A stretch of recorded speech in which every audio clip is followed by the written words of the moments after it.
You sick Okay, fuck. Is this always down? No, this is where my safe is. Yeah. So this is where my guns go. Okay. You got your little weight on your side? Yes, I do. You got a light back up? Okay. It might dim on you. You get 2 batteries. What's up? 95. 95. Alright. What's up, bro? 95. He's in there? Inside the hole.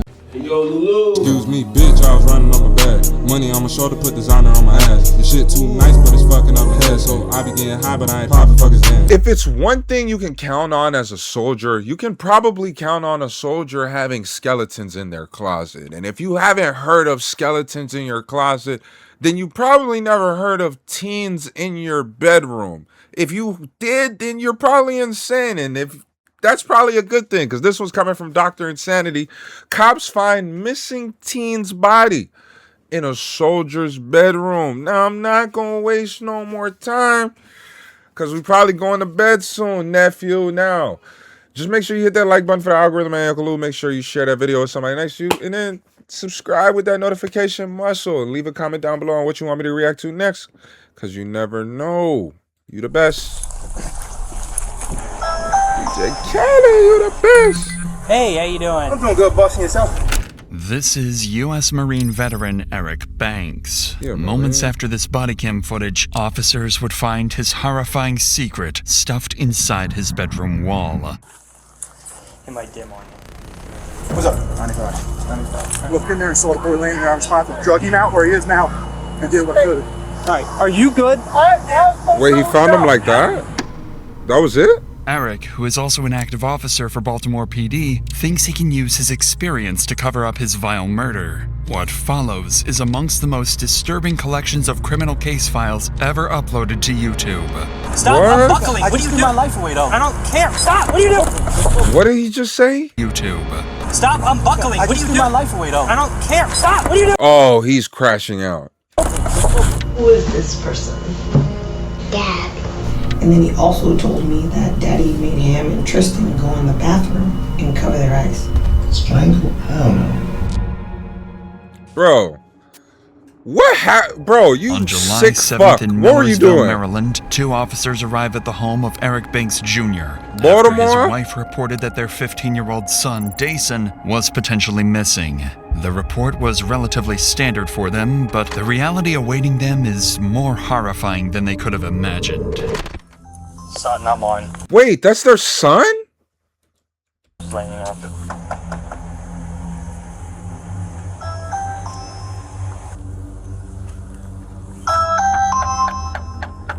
Officers report hearing loud bangs from the upstairs of the home. However, nobody comes to answer the door. After multiple minutes of waiting, an out-of-breath Eric finally greets the officers. Hey, how you doing? I'm doing good, bossing yourself. I'm doing good. Sweating. At a porter one. I'm out with him. What's You know going the on codes. today, man? You're supposed to be serving peace protector order. Supposed to be serving it on you or on... Both of us. Okay.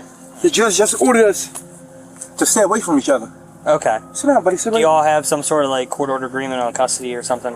My oldest, I know he ran out the back door somewhere. All his stuff out the back door. He ran out. What's going on, boss? I know you get DJ. I know you're getting tired of seeing us. Where's DJ? She called him and he went out the back door. He's not here. No.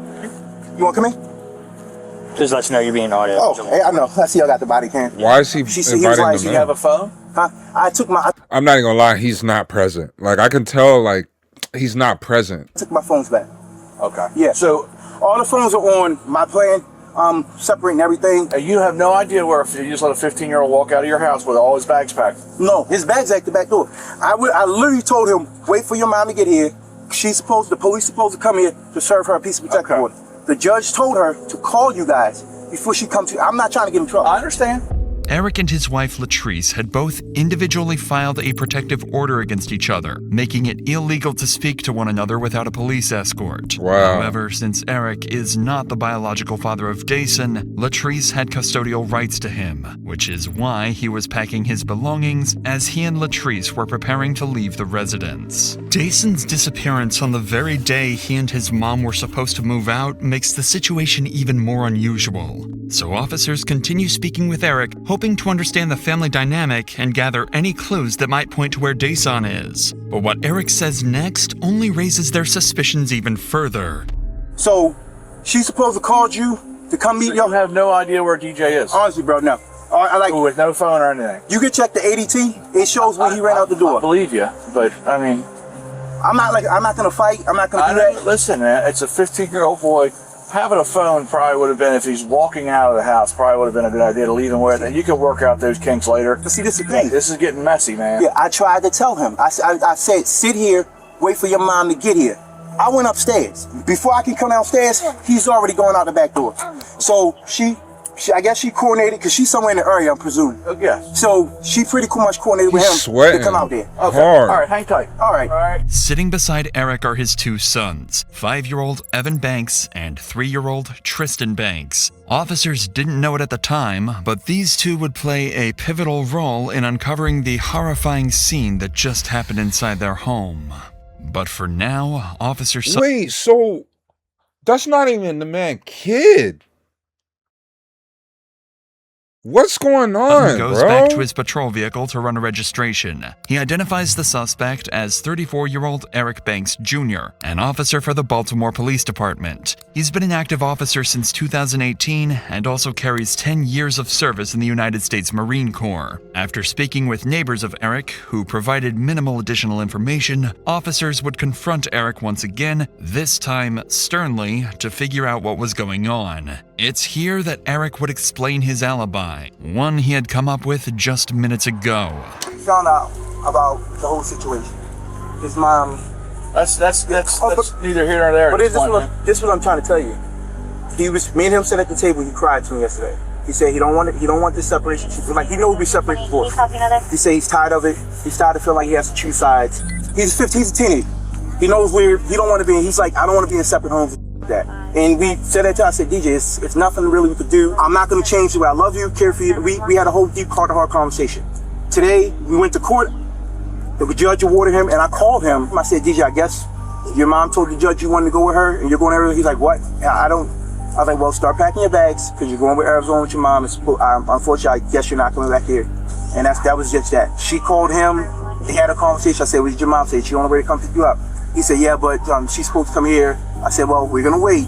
Because before she come here and there's some type of altercation, there needs to be police here. They can escort her, grab her, whatever she needs to grab, and go about this peaceful. Next thing you know, I went upstairs. I come out. So do you think did he leave here because he didn't want to go with his mom either?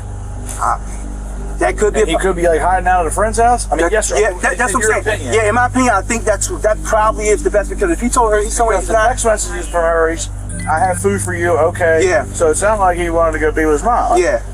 So that's what I'm saying. All right. Just put the bags inside for now, and Okay. we'll try to figure it out. All right, brother. What the hell? Officers would spend another 15 minutes canvassing the area in hopes of finding Dason, but would again come up clueless. So they decide to try calling Dason's mother, Latrice, but are unable to get a hold of her either. So in a desperate attempt to find a relevant lead, they decide to ask Eric if he'd voluntarily consent to a search inside the home, hoping Dason may be hiding inside.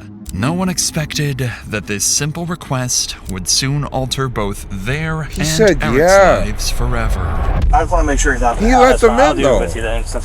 Hey, Buck, can I throw once to make sure he's not hiding? Yep. Yeah, of course. They about to walk in. If he's about to walk in, we got the house. All right. Maybe he just didn't want to be suspicious, but To the room. The one with the bunk bed right here. Yeah. This is the kids' room. DJ. This is my room right here. no, that's actually crazy. Imagine if they didn't do that simple check. Simple, not so simple, but simple. Oh, yeah, he's told us he's not hiding.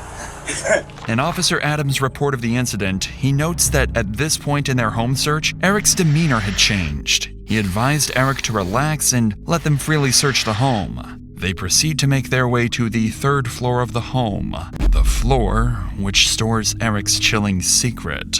But before we get to that... Don't. Are you serious? An ad during...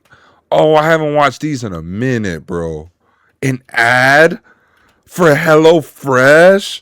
What the fuck? That's actually wild. Varies by Like, use code Dr. Insanity. Like, bro, we're watching this grisly crime. Alright, Dennis. You sick I'll get fuck. this Is this always down? No, this is where my safe is. Yeah. So this is where my guns go. Okay. You got your little light on your side? Yes, I do. You got Keep a light backing up. Okay. It might dim on you. You get two batteries. What's up? 95. Alright. What's up, bro? 95. He's in there. inside the hole in Yo, that animation is fire. Oh my gosh. The visual on that was fucking fantastic. Dude. 95. Inside the hole in Eric's bedroom lies Dason's deceased Wow. body, already cold to the touch. Eric forgot to fully close the hole before meeting with the officers. The Wow. gruesome discovery would leave the two officers in shock. They try to keep their composure while transporting Eric to a patrol vehicle. In the front seat? They came right now. Alright, where are we? Starting at it. I have one stuck now. DJ! What's up? What happened? Let's go to the car, alright? Yeah, let's go to the bus. He's trying to call for that boy, man. Alright, yes. Oh, and the phone, sir. Here, let me move one thing out of your way. Oh, great. Alright, just see for me. Alright. While Eric is being detained, Officer Voss attempts life-saving measures on Dason, noting that his condition appeared consistent with an unresponsive individual. He also notes that Dason was shirtless and that his jeans were heavily soaked with moisture from an unknown source. Outside the home, Eric is temporarily placed in the patrol vehicle, but within moments, the situation begins to spiral out of the officer's control. Stay seated. We have one custody. Alright, yeah. I need you to stay seated. Okay. Alright. Why he in the front seat though? Okay. Alright, go ahead. Can I just kiss my boys real quick? No, Just let me- no, Boss, boss, boss, no, kiss I my need you boys. just in the car. Listen, Alright, right? my boys. Look, Alright. listen. Yeah, I got you, bro. Just let me kiss my boys. Stay in the car. Bro, just let me kiss my boys. Stay in the car. I'm just saying, like, just let me kiss my boys real quick, bro. Alright, I'm coming in the car. I'm going in the car. I'm not doing all that. I'm not doing all that. I'm not Start them up. Faster. I'm not doing all that. Dog. After you just... Throw 'em in the rough. Here, Alright, listen. listen, just... Alright, stand up. Yeah. Turn around. Don't do anything. I'm not. Stay in the car. Stay in the car. Stay up against the car. He's gonna break away. Alright, now get back in. Hey! Bro, I I'm not know doing it. Stop running. What are you doing? I just want to kiss my boys, bro. Come on. Just let me kiss my boys. Get back in the car. Alright, come on, come on. Come on. So you take her kid away, bro. That's crazy. Why are we front seating this guy? Why are we so adamant of the front seat? Is it because of the back is so small? I never seen them so adamant on putting somebody in the front seat. This man's literally reading off of your laptop. Stay in there. You're not coming out no matter what. Alright, bro. Without additional units on scene, Officer Sutton struggles to keep Eric restrained. Sutton attempts to secure Eric's handcuffs using a double lock, a mechanism that prevents cuffs from tightening or being manipulated. However, Eric uses his police experience to exploit this, and while his previous attempts at evasion have failed, he'd make one more, final, far more violent attempt to get away. He got his hands free. Just threw my life away. Just stop. What are you doing? I just threw my life away, bro. Will you stop? Okay. Stop unbuckling. I What are just you threw doing? my life away, though. I don't care. Hey, in them listen. hands? Stop. Just choke. Stop. What are you doing? Just choke me. Choke. Get back in the car. Just choke me. Just choke me. Is that what he Just did? choke me. Adam 4. Look, to Adam 1. Can you come back out here, please? Hey, get out of our gun. Look, just choke me. Just choke me. Adam 4 is trying to grab a gun. Adam 4 is trying to grab a gun. That nigga still driving the same pace. Get in the car, motherfucker. Get in the car. Now, in here. Turn him out. Turn him out. Turn him out. Turn him out. On the ground, Correct. Okay. 4448. 3.2 now. Where's Stop. I can't stop. Yes, you It's can. on my wrist. And my hands going numb. Are you on your side? You gonna stop? Yeah. My hands going numb. All right. Turn them on the side. But why did you Hold do on, I this? told you broke it. It's numb. Stay where you're at. Stay here. I am staying here, but I told you broke. All right, move your legs. All right. Take a deep breath. I am. All right, listen. You're wiggling around last to make it worse. I know. All right. But I want you We're to done. get up. We're done here. I want you to be not done. I want you to finish. We're gonna take you to the hospital. All right. All right. Well, let's just not wrestle anymore. It's just too hot as shit today. I know. You sweating? I'm sweating. Can we be done? I want to be no, bro. Like, All right. Well, let's go to the hospital and talk about it. We don't need to wrestle on the ground. Is that helping anything? no, it's not. All right. All right. Okay. All right. Eric attempts to unholster Officer Sutton's service weapon, eventually managing to loosen it and nearly knocking it to the ground. Fortunately, Eric's handcuffs prevented him from causing any further harm. As the chaotic scene finally settles, officers briefly discuss the frantic events that just unfolded. I go up to Subway to meet her, go in to make sure he didn't go to Subway in this communication. Come back here, I said, let me just check the house. They started getting real weird. I'm like, well, if you just stay back, he's a Baltimore City guy. Started to get real weird. I'm like, no, I can check the house. You stay back. You stay back. You stay back. You stay back. I go up and wait off. He goes, he wouldn't be up here. There's an attic thing undone with a screw in it. He looked in there and saw the boy laying there. I was trying to drug him out where he is now and did what I could. I immediately, as soon as I saw the boy's leg, like 95 hands, to get him out of here and ask for more units to start the CPR. Drug him out and started CPR. Okay. All right. Are you good? You're good. You're not hurt. No, I'm hurt. Bro, that's a lot to unpack right there. That's probably the longest I've been quiet and shit. But that's a lot to unpack. Because if I was the officer, I don't know how I can sleep. This is why I'm amazed at the amount of things that you guys do see on the regular. Even if you sign up, people don't realize some people sign up to be a police officer and they don't expect to see anything. There's people like that. You know, like there's people that you sign up for the armor and you know you're going to be in certain... There's people that sign up to be police and they think they won't have to be out in the field or deal with situations like this or answer the calls. That's crazy, bro. Should have done that if I'd have known, if I'd have just did that first. You may not have been done. I'm gonna take the He whole had lot to left see to that see shit, that. bro. And to think, that man will almost put the screws back in the wall. Excuse me. If he had put the screws back in the wall, would he have ever been found? I mean, the smell would have ended up coming. Take him. Would we have ever been found? Do CPR. Sorry. One. Where's the 10-7? 1448 inside. Yeah, like apparently, well, we went upstairs to check the house and yeah, there's a gun sleep area. What's up? There's like a gun sleep area, and my partner looked in there, 95, and I don't know what's going on. And then when we took it to my car, I gave him an opportunity because I needed to double lock his stuff, and then he unbuckled himself, went out, and grabbed. EMS attempted to perform CPR on Dason, but it was too late. Dason was declared deceased shortly after by EMS. What officers uncovered with Dason was only the beginning. As the investigation deepens, Eric's children would reveal further secrets, painting an even darker picture of the reality behind closed doors. For now, the decision is made to take behind. Bruh, what I'm amazed with people that do this kind of job right here, right?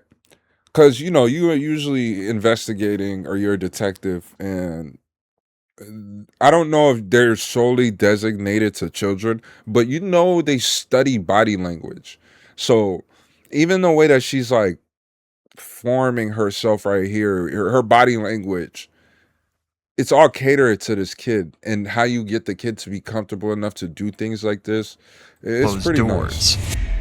For now, the decision is made to take Eric, his children, and his ex-wife Latrice to the police station. Police reports state that while Eric is being transported, he struck his head multiple times against the cage window bar, causing a welt to his head and damage to the patrol vehicle.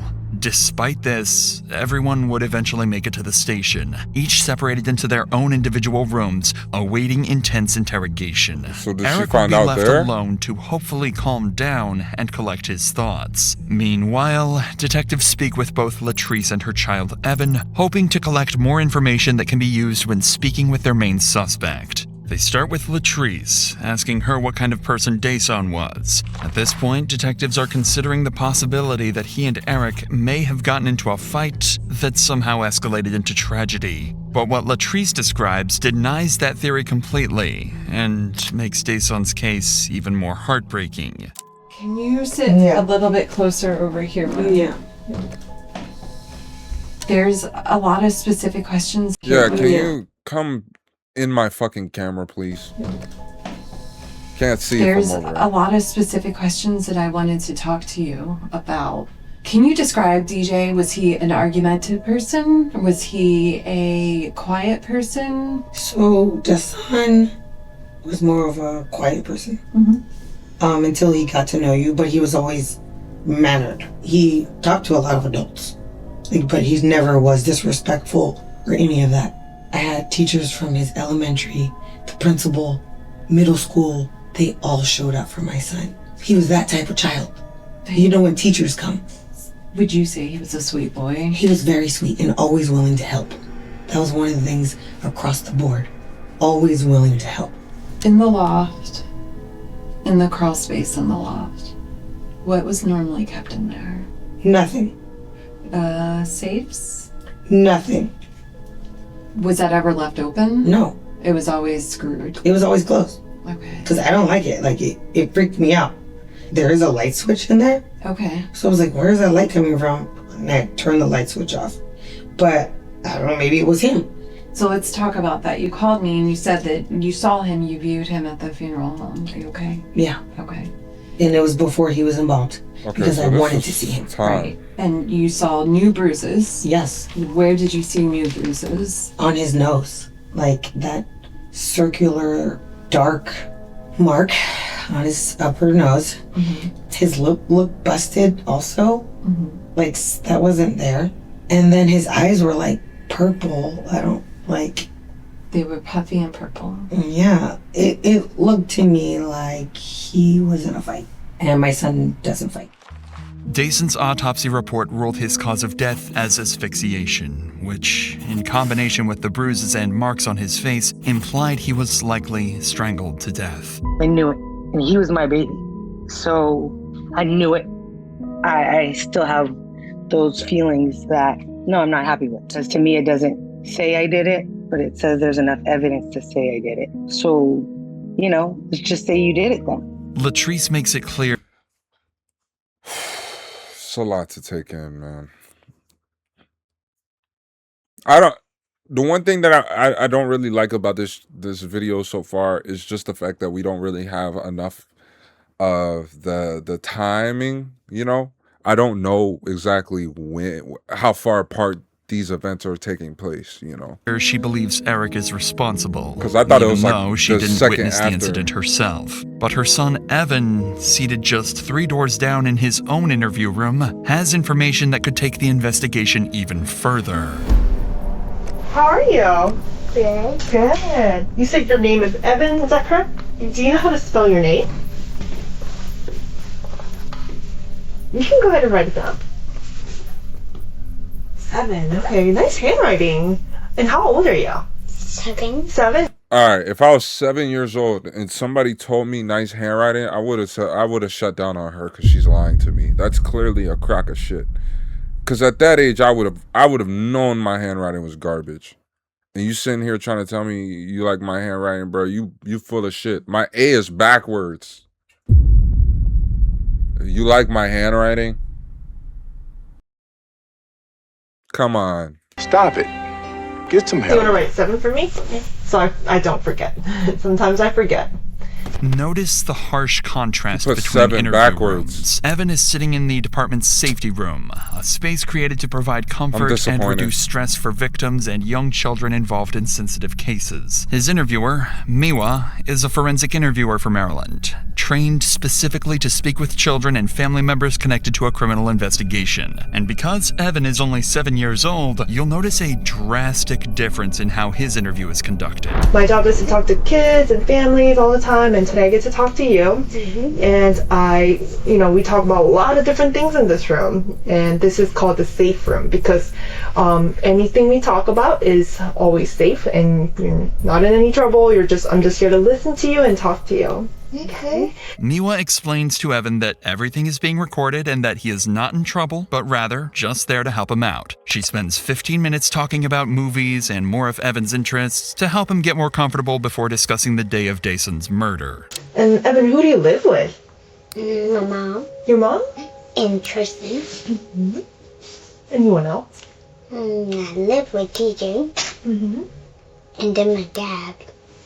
Okay. And do you know what you're here to talk about today? Mm-mm. No? So, tell me a little bit about your family. Tristan, he likes to fight and plays and steal toys from others. Like any brother. I like the color, and then I also like Kids Bop. What the fuck?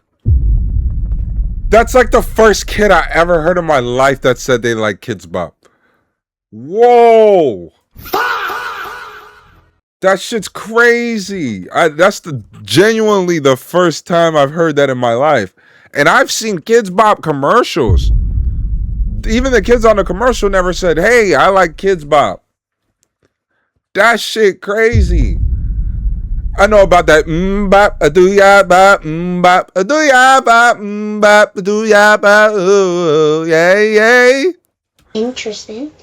And you said you also live with the DJ, is that right? And my mom and Tristan. So DJ, how old is DJ? 15. 15? Tell me about DJ. DJ like going in the water, tickling me. Can't really remember all the stuff he used to do. But he loved playing Roblox. He loved it. He used to. Tell me about the last time you saw DJ. My mom wasn't at the house. Tell me who was at the house. Dad. And then DJ. Mm-hmm. And then me. DJ was going to Arizona with Mommy. And then Daddy was waiting at the door with DJ. DJ put his bags in the basement, and then I don't remember what happened next. That's all I remember. Okay. Miwa would tell Evan to draw the last time he saw Dason. That's crazy. And he'd draw the staircase leading to the home's loft. The same staircase Eric has dragged Dason's body up. And so, who is this person? That was DJ. That was DJ? Where was Dad? Right here. Oh, okay. So Dad was up here and then DJ was right there? Okay. Where did they go after? They never went anywhere. They were just waiting at the steps. Oh, they were waiting at the steps? Who was he waiting for? Or what was he waiting for? And he was bringing to Mom King. The DJ. Did that happen? No. Not yet. Was there anything that you worried about on that day? No. I wonder if there's anything that you were scared about that day. I wasn't scared.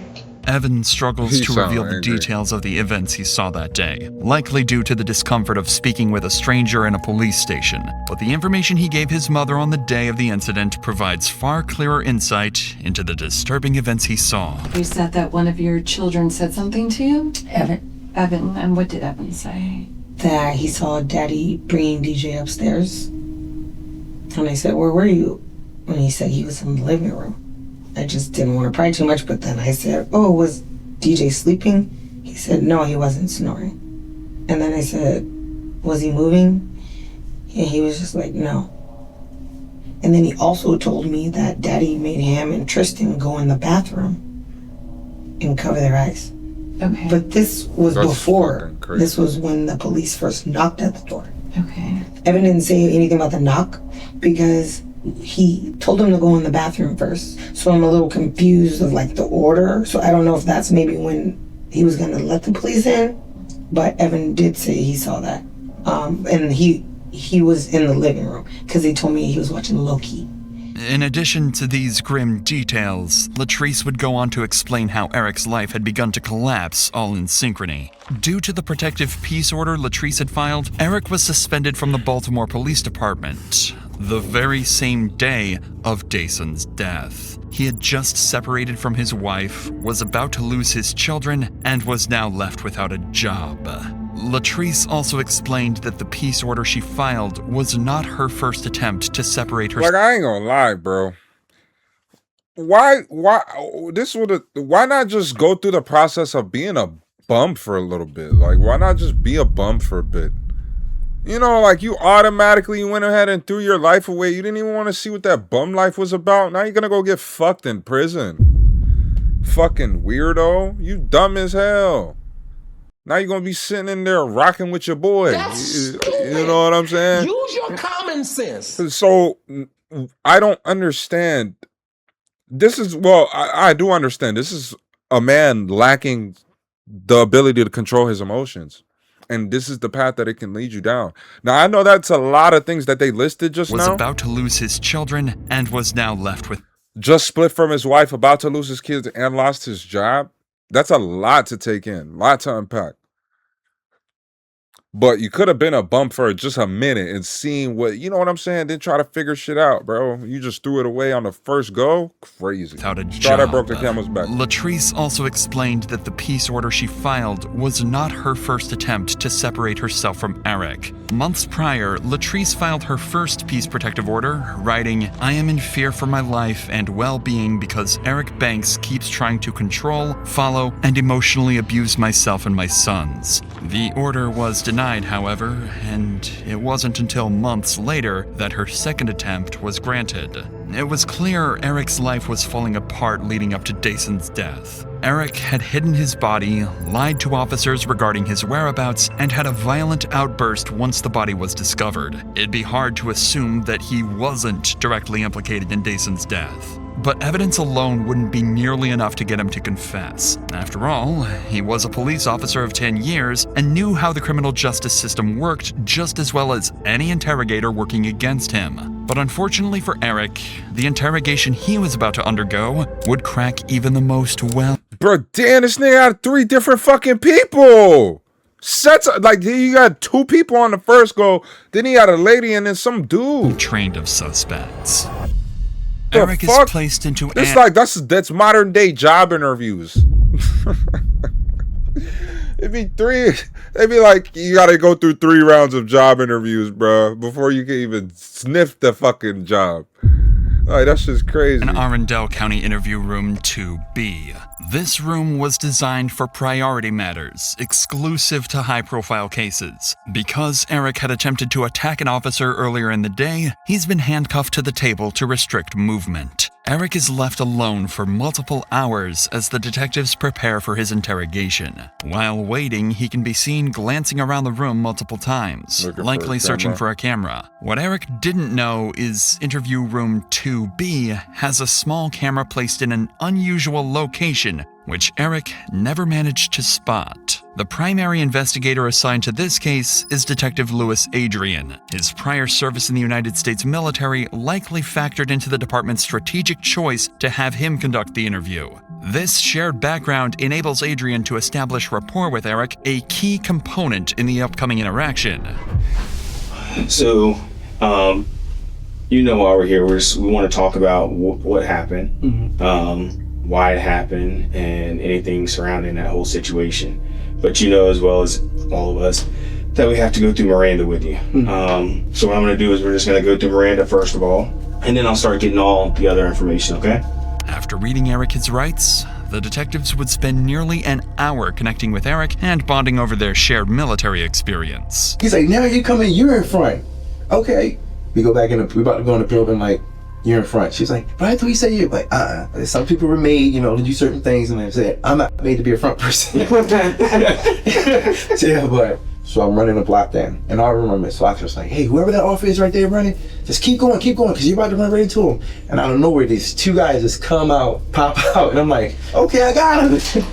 And they just fall over, and and he was like, yeah, whoever that was running, he was moving, and you just ran. And I was like, he was like, don't, because I was slowing down, like trying to look. He's like, no, keep going. And I'm running like, okay, you gonna tell me when? This friendly conversation appeared to take Eric out of the tense mental state. It appeared that Eric sharing his favorite moments from the military gave him a sense of importance, like he had an identity he was proud of, or at least used to be. But that moment is short-lived, as he's quickly brought back to the reality of why he's sitting inside a police interrogation room. So you spent 3 years, and you're still active in the Baltimore City Police Department. Yes, sir. So from what I hear, you're suspended? No, I'm suspended now. I'm going suspended, yes. Okay. Why? Can you tell me what's going on with that? May 8th, I had a peace and protective order against my wife. Okay.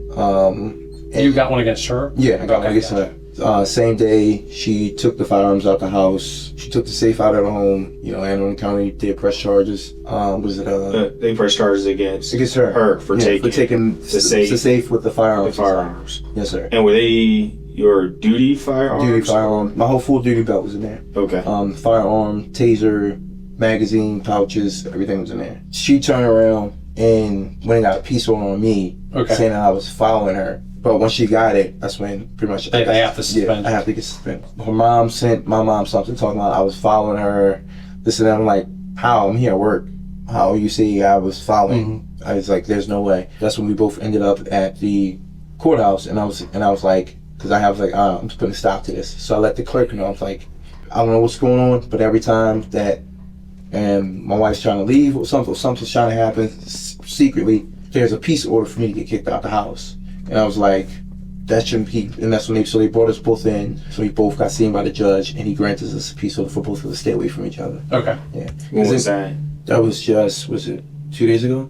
Okay. Was it, no. Monday? Well, no, yesterday. It was just Tuesday, yeah. So y'all met with the judge? Tuesday. And you're still suspended up until this point? Or yeah, I'm still suspended. So when, maybe it's the way Baltimore works and how slow they are and stuff. So you have the peace order, she gets one on you, and then it gets... Denied. It has to go to IA. You have to do their full they have thorough. To do that. Yeah. And so you're still suspended even though it's been cleared up? Yes. Gotcha, okay. At this point, the detectives had no reason to assume Eric was lying. He'd been open and honest with them the entire time and seemed rather friendly. It isn't until they begin discussing the day of the incident that investigators realize Eric's perceived honesty had all been a calculated act. So yesterday we go to court, get the peace and protective orders. They grant the whole motion, for us to stay away from each other. The two youngest boys supposed to stay with me. The oldest, he's going to Arizona with his mother. And she tells the judge, that's what you want to do, blah, blah, blah, something. So right after that, call him. I was like, hey, start packing your bags. You're going to be going with your mom. He's like, what? Why? I'm like, your mom said you wanted this. You're supposed to do, I guess, I don't know. I didn't have that conversation. Previously to that, me and him had literally just sat down at the table. Because I could tell that my son was depressed and he was going through, and that's really what our trip on the first was, just to try to get him away. Get him out. We sat down at the table and I'm like, what's going on with you? How are you feeling about this? Where are you at with this? And he's like, honestly, I don't know. He's like, I hate it. I don't want to feel like I'm choosing sides. I just want to be left alone with everybody, because then it's like they're calling me, telling me this and this and that, and it's like I gotta keep certain things from you. He's like, I don't want to be a part of this. He's like, I'm tired. So I say, just go and start packing your bags. And he's like, okay. We wait. I get my paperwork. I come home, and on my way home, I just felt like I was done. You know what? Today's gonna be the day I'm gonna do it. Stop it. Get some help. That shit. I knew it was fake. I knew it. That sounds like I the knew it. biggest piece of malarkey I ever heard in my life. Bro, are you serious, bro?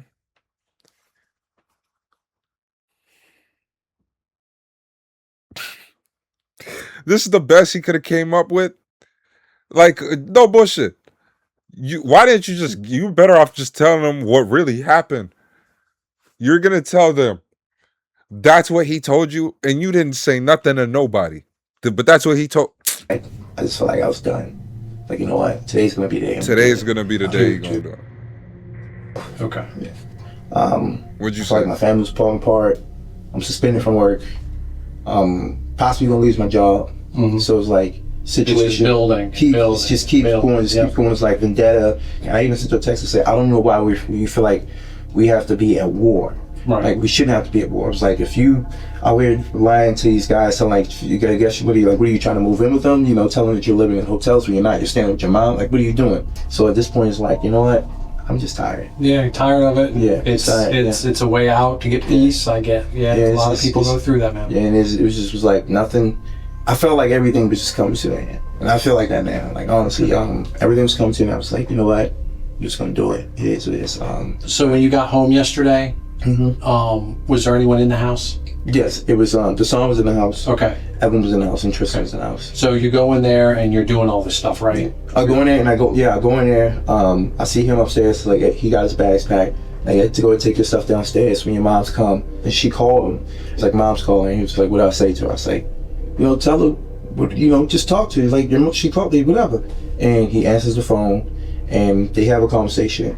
And that's when I'm like, okay, what'd she say to you? She said she's gonna be in the area, just bring my stuff downstairs. I said, okay, cool. I said, so the police should be coming, and when they come, everything goes smoothly. This is the moment where Eric's act begins. Notice how he begins looking blankly into the ceiling as he recounts critical moments. For the last hour, Eric hardly looked up to the ceiling once. I go downstairs, and I'm in the kitchen. I just made a big bowl of,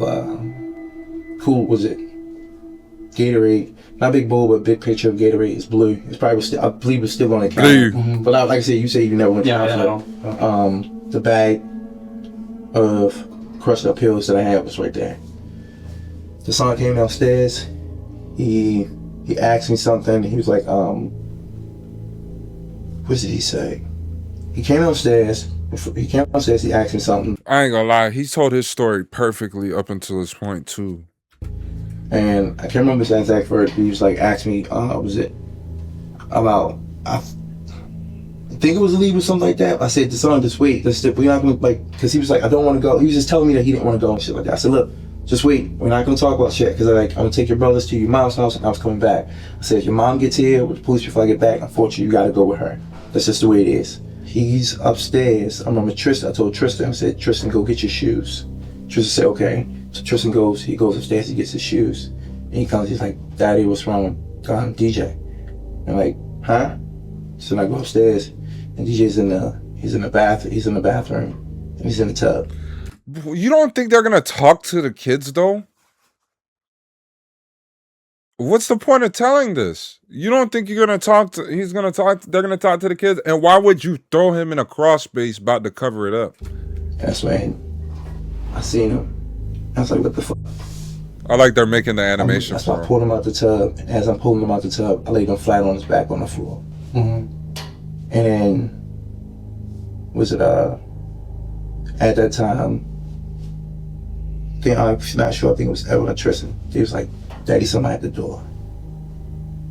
And I'm just looking at my feet. I'm like, what the fuck is this? I'm like, what the fuck?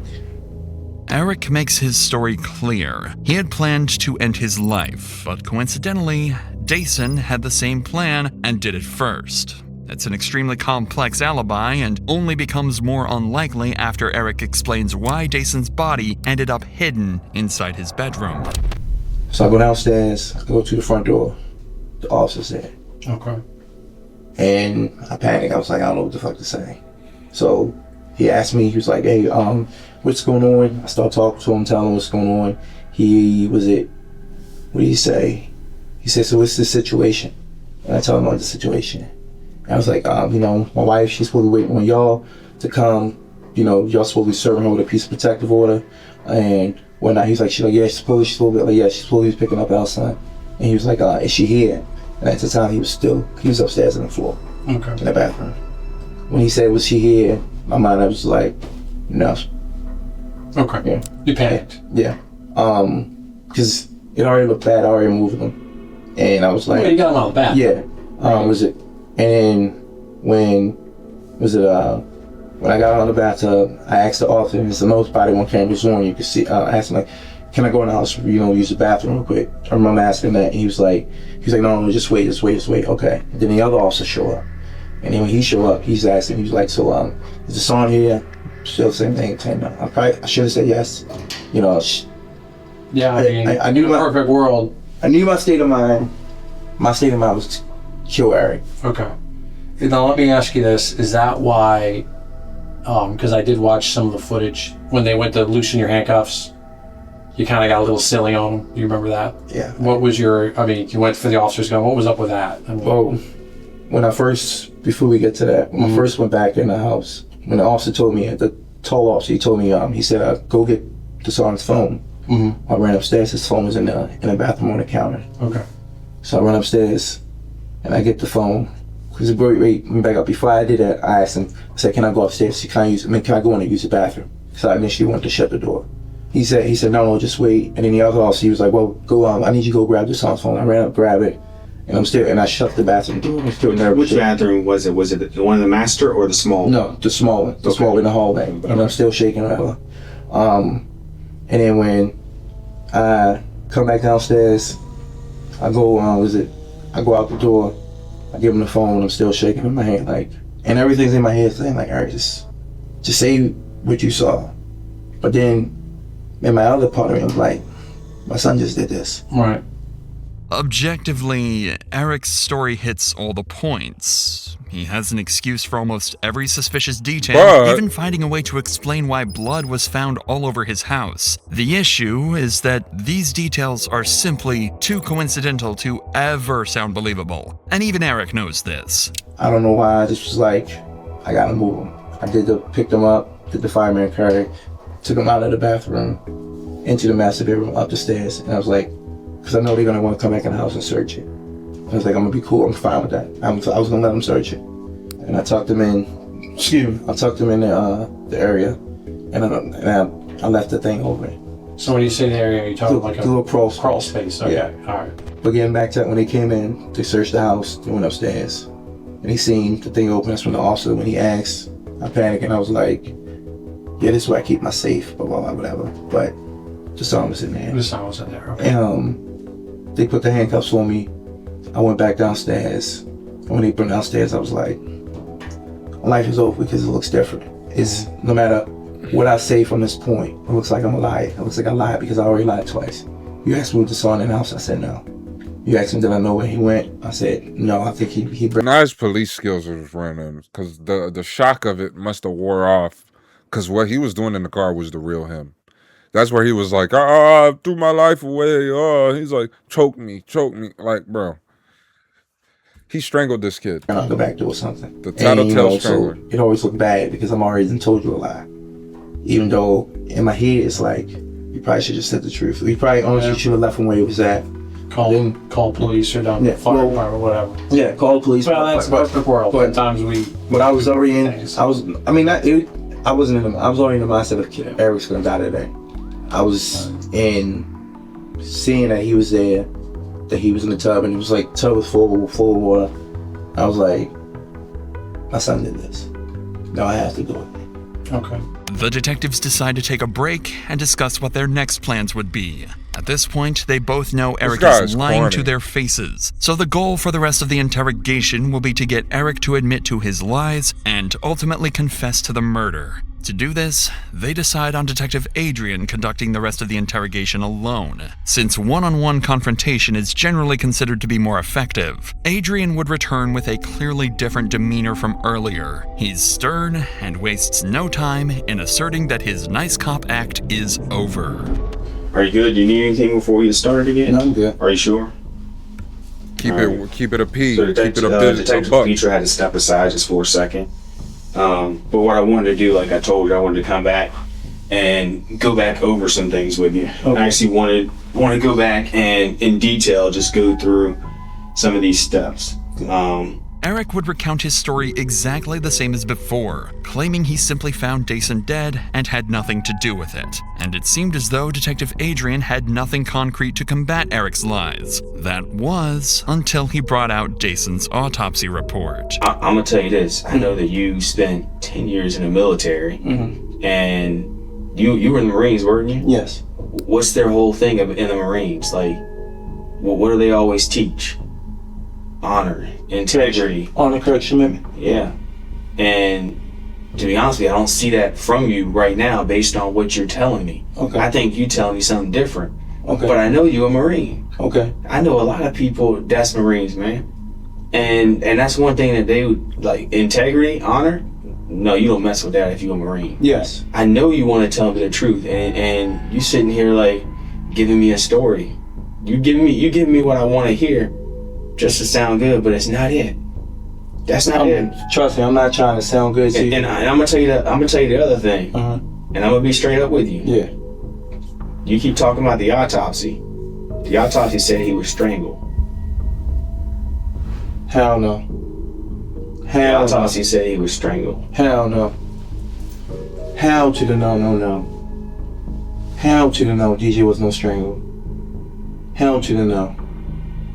I'm gonna just let it sink in and let you decide what you gonna explain that to. No, DJ wasn't strangled.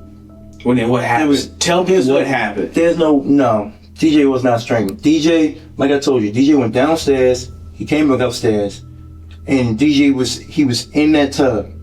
Like I said, when I came in that room, he was in the tub. When I grabbed him out, I grabbed him like this, and I pretty much put him in the fireman's carry. When they left, I could drag them up to my room. If that's the case, I would have left him in there, and I would have said, or had them come in there to be like, but DJ wasn't no strangle. There was no way. DJ wasn't no strangle. That's your boy. You had pride in him. Yeah, but you had pride in him. You were trying to help him out with his grades. You were getting him in STEM classes, and then this happened. But you saying DJ was strangled? Nah. Well, then tell me what happened. This didn't happen. I'm gonna tell you that right now. This didn't happen. You saying he wasn't in the club? So no, I'm not saying that. I'm not saying that. I believe that part, but I believe something else happened. Note Eric's lack of emotion when hearing this information. No tears are shed, but rather an array of defensive rage. This, alongside the other countless red flags Eric is portraying, is a telltale sign for detectives that a suspect is lying. You ain't got no You alibi. tell me the whole story. Like I said, DJ when I came in there, DJ was literally in that tub. There was no way I'm gonna sit there and strangle DJ, not harm Tristan. Why would I? I don't even have no ammo to want to strangle this boy. I have nothing against him to want to strangle him. Nothing. Okay. No anger in my heart, no nothing. Cause then, like I said, if I was gonna do that, why would I leave my other two boys?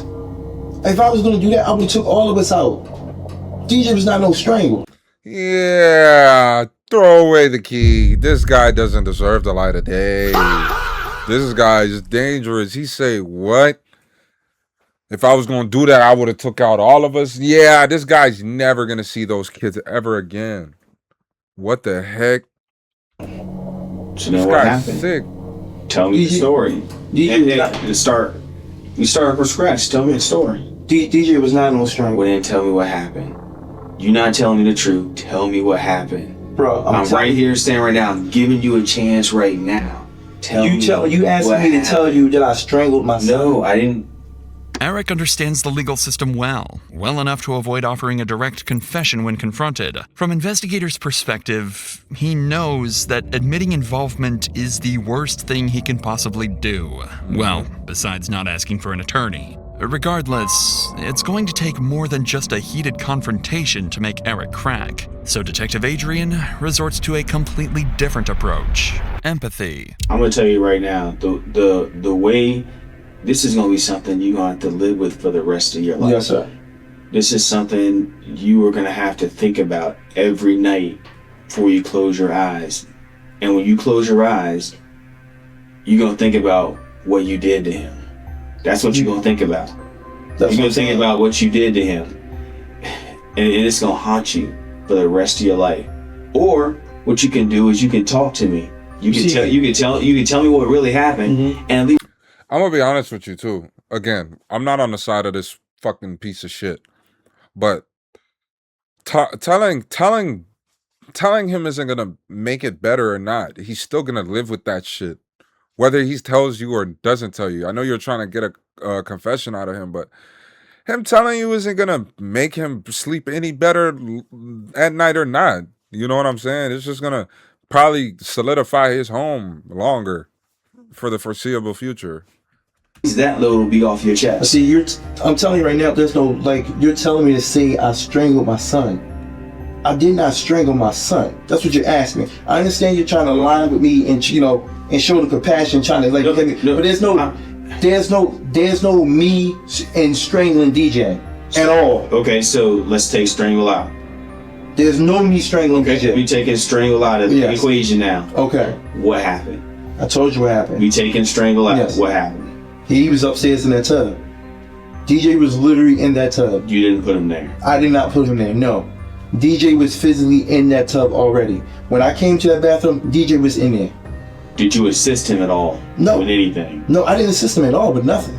Nothing. I did not assist him getting in that bathroom. Did not assist him going in that bathroom. He was upstairs already. And like I said, when he went downstairs, he was downstairs for a good period of time. He was upstairs, and what's his name? I was down. Tristan was down. Tristan was trying to go what's his name with his shoe. I told him, and that's when Tristan said out of his mouth, "Daddy, what's wrong with DJ?" Tristan literally said that out of his mouth, and I went up there to check on him. I don't recall seeing him. Don't recall him removing no belt. I don't recall removing anything that could have been around his neck. I don't recall moving this shit. So here's the thing, and I hate to frustrate you, and I hate to, but I also have a job to do, and I also have to get down to the bottom of this. And when I walk through the door, and when I hear everything that happened, things don't add up. Things don't make sense. Okay. They don't make sense at all. If you would have done things different, if you would have been like, yes, my son, I just found my son in a tub, I helped him out, and told the officer, you know this. If you would have done it that way, it would have been different. But the fact that you didn't, now you're sitting here trying to explain yourself. Well, I'm sitting here because the whole situation, I'm sitting here because I lied and said he wasn't in the house. I'm sitting here because I didn't tell the officer, like you said, straightforward what was going on. That's two lies right there. How, like you said earlier, how are we supposed to believe you now? Yeah, like I said. So you telling me how am I supposed to strangle? How did I not assist him in getting in the tub and, I don't know, possibly drowning him? I don't know. No. I don't know. But even if I drown, but here's the thing. All I know is that you keep lying. No, bro. You lied initially twice. How do I know you're not lying right now? Because, like, I told you straightforward. I'll say, that's telling me straightforward, but that's why I know twice. Bro, because that's why I said in the beginning, I said straightforward. There's nothing I can say. I say, I already know y'all done y'all homework, laid it all out on the table. I said, because there's nothing I can say just because I already lied twice. I said he wasn't at home. I identified that. I messed that up. Because then I see my son is dead. Okay. All right. Do you, I'm gonna leave you alone for a little bit to think about things, but do you want anything else to drink or anything to eat? I'm good with the water and the chips. Okay. Give me just a second. Bro, honestly, these would, if I was on that criminal side of life, if I was in prison, they would scare me the most. These people, the people that like commit the crimes and they convince themselves that they did not do this. That like they fully commit to the idea that they have no involvement in what happened. Like people actually do take accountability. Okay. Not this guy. You need anything else? No, sir. All right. As the detective leaves, Eric scans the room thoroughly and finally notices the camera hidden inside room 2B. He look like Ha-Ha Moments Davis. after making eye contact with the camera, he lets out one last desperate act.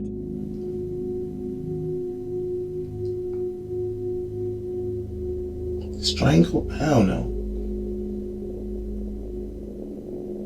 Unfortunately, it'd be too late to act his way out of the murder. Look at Eric's Ha-Ha testimony Davis. was flimsy at best, and Detective Adrian decided he'd gotten enough to wrap the nearly 5-hour interview up. Shortly thereafter, Eric was booked into the Anne Arundel County Detention Center under charges of first-degree murder, second-degree murder, and child abuse resulting in death. At trial, Eric would quickly accept a plea deal to second-degree murder as well as attempting to disarm a police officer. And on October 4th, 2022, he was sentenced to 42 years in prison. If Eric serves his full sentence, he'll be released in 2064. Boy, if you would have said 67, this video would have blew up. This video would have blew up into smithereens. Damn, I hit the wrong thing. I tried to hit that. You know what I'm saying? I gotta get used to it. But I appreciate y'all tapping into this one. You know, it's been a minute since we got into a true crime this long. If you enjoyed the lengthier ones, let me know down below. You know what I'm saying? If you got one in particular, I know I had one in a few comments not too long ago, but try not to watch too many of these back to back to back. You know, too many of these is not good for you. I want to give y'all, you know, a little bit more variety, but I'm gonna catch you in the next one.